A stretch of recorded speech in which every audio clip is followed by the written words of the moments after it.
These are the 15 points that the country needs to know on Pastor Ezekiel, who is now behind police bars.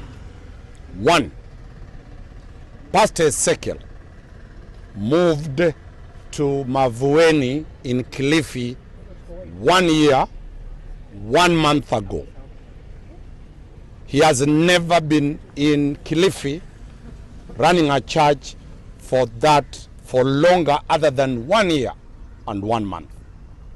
Number 2, the distance between Shakahola and where the church of Pastor Ezekiel is a distance of over 200 kilometers. They don't share the border. So if bodies were being transported from pastor's church, then they were transported 200 kilometers away. Pastor Ezekiel has never been to Shakahola all his life, even doesn't know where it is. And we'll be asking the police to get us the call data from his phones to confirm that all his life he has never been to Shakahola. 4th, over the telephone still, Pastor Ezekiel has only communicated 2 to 3 times on phone by Pastor Mackenzie. We'll give the police a mandate for them to produce any form of communication between Pastor Mackenzie and Pastor Ezekiel. The transaction which I'm heading to was purely for a contract, an agreement to buy a TV station. 4th, all the preaching by Pastor Ezekiel is on YouTube. There is no message for radicalization.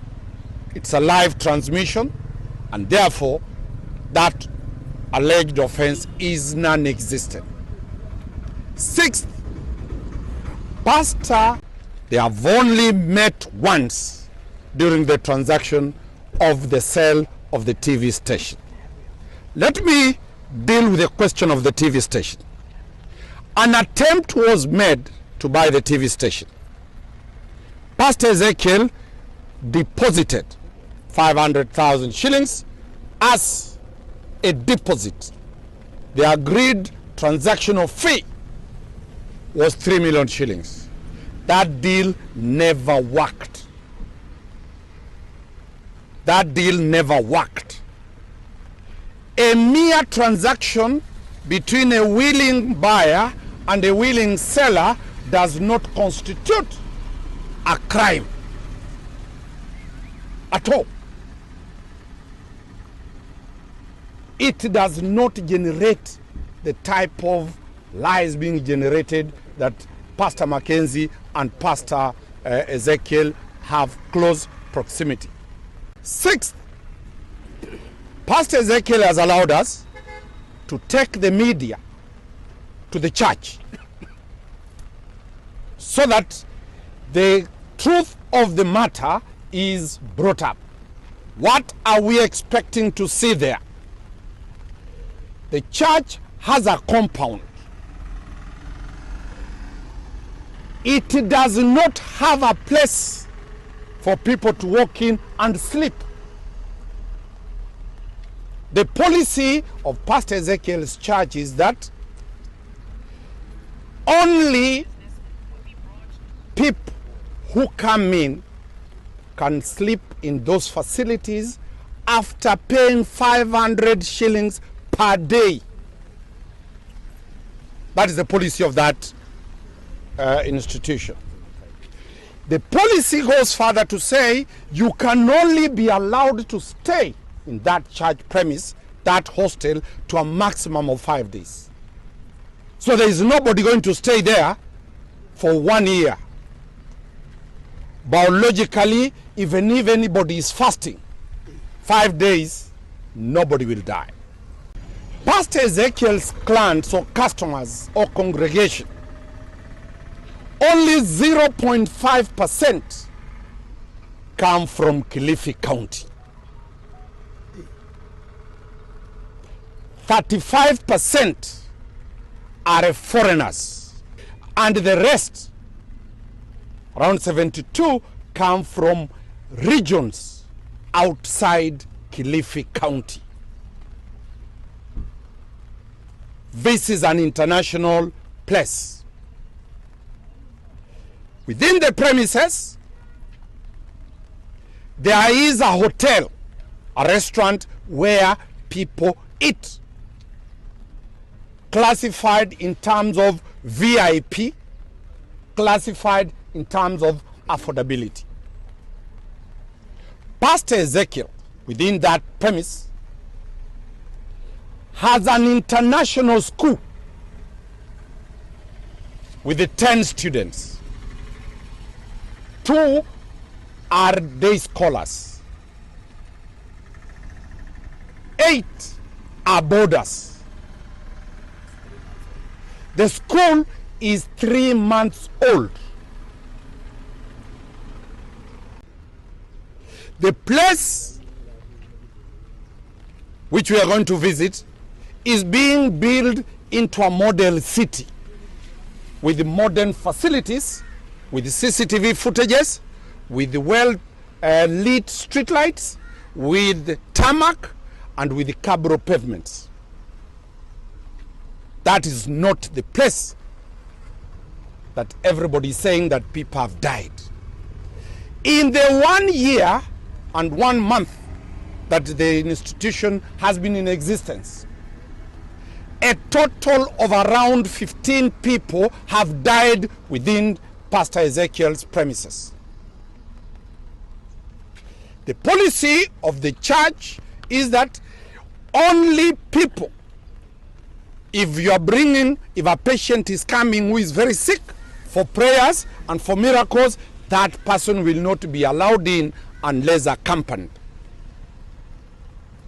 Once these people die, the family person accompanying them, some of them are brought in buses, they have already died, they are being brought and almost a dead person and pronounced dead. The policy is that those who have died, the family members take them to take that report. No death has occurred that the police have not been involved.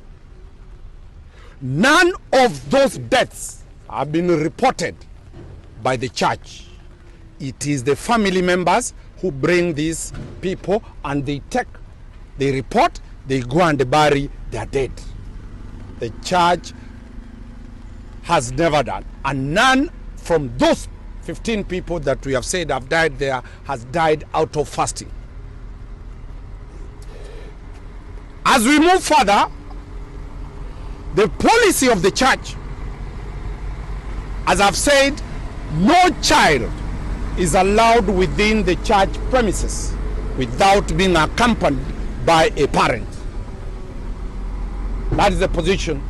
So any child coming to the institution must be accompanied by a parent, or else entry is restricted. Let us look at the security arrangement between Pastor Ezekiel's church and the national security organs. The area chief's office is 500 meters away from the church of Pastor Ezekiel. And at the chief's place, there are administration police officers. Is 1 kilometer away from the church of Pastor Ezekiel. If there is any death or any incident that is peculiar, the OCS or the police officers there would have known. So in terms of security arrangements, as we have put it, It is completely false to link this to Shakahola. As we move further, the congregation of Pastor Ezekiel, their congregations, the church is built to have a capacity to hold 43,000 people at one sitting.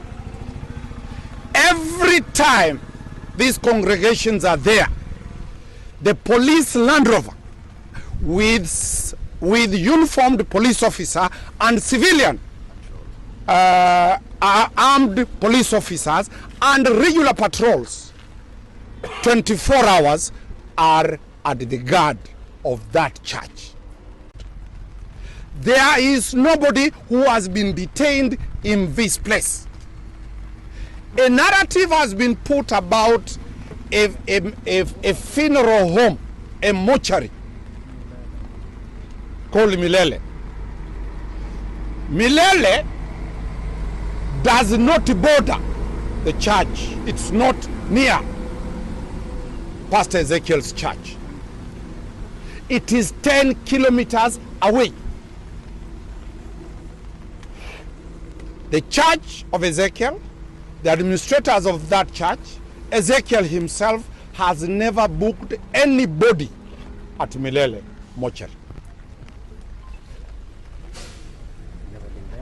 He has never even been there.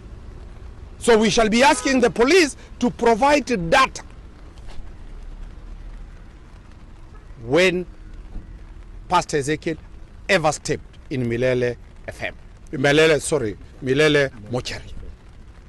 That is a private entity, completely disassociated with the church of Pastor Ezekiel. Does Pastor Ezekiel have property acquired fraudulently? We have been given all the title deeds owned by Pastor Ezekiel's church. Pastor Ezekiel donates food. A few days ago, he had donated food to Turkana. He has given food to Mombasa County. He has given food donations to the whole country.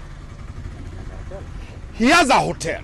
Is that a person ready to staff people? And he runs a food chain and he donates food? That is a serious issue that we need the police to put very, very clearly to perspective.